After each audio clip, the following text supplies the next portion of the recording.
In my opinion, the best benefit of growing sprouts by far is the nutritional value. They are very nutritious and, as you saw in the video previously, very easy to grow. I know there are many people trying to live a healthier lifestyle and mitigate or eliminate calories from their diet, and fortunately, sprouts have very low calories. However, despite being low on calories, sprouts are a rich source of nutrients and beneficial plant compounds. And depending on which sprout you grow and decide to eat, the vitamin and mineral content in there does vary. Generally speaking, the sprouting process does increase the nutrient levels in the plant, making sprouts richer in protein, folate, magnesium, phosphorus, manganese, and vitamins C and K rather than unsprouted plants. Several studies have shown that sprouting helps increase protein content. Sprouts also tend to contain higher levels of essential amino acids, with certain individual amino acids increasing by as much as 30%. See the sources below for that. In addition to the protein benefits, sprouts are also easier to digest.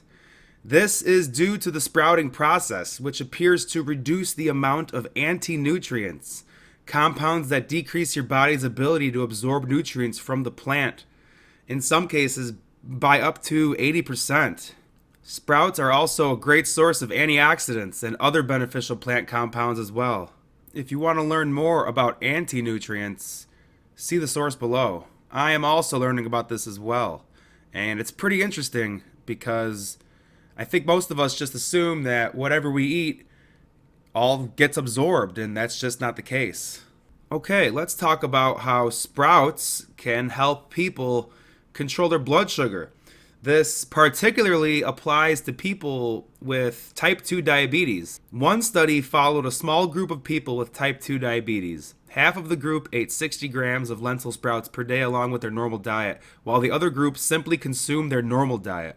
By the end of the 8-week study, those eating the sprouts had experienced a 10% reduction in levels of hemoglobin A1C, which is a marker of blood sugar control. And on the other hand, these levels increased by 12% in the control group. So what that means is, in that study, people who ate the sprouts benefited by having a 10% reduction of their hemoglobin A1C, and people who did not eat the sprouts, the hemoglobin A1C increased by 12%. I left a link below to explain how broccoli sprouts in particular can be extremely beneficial for people with type 2 diabetes. I also want to talk about how sprouts may improve your digestion. Another study outlines how the germination of seeds leads to substantial changes in the biochemical composition of whole grains. So, in sprouted grains, almost all nutrients are fully available and various antioxidants occur at higher concentrations, thus providing the base to define sprouts as quote-unquote functional foods.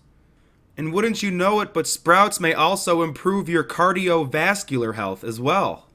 In one study, 39 overweight and obese people with type 2 diabetes were split into two groups.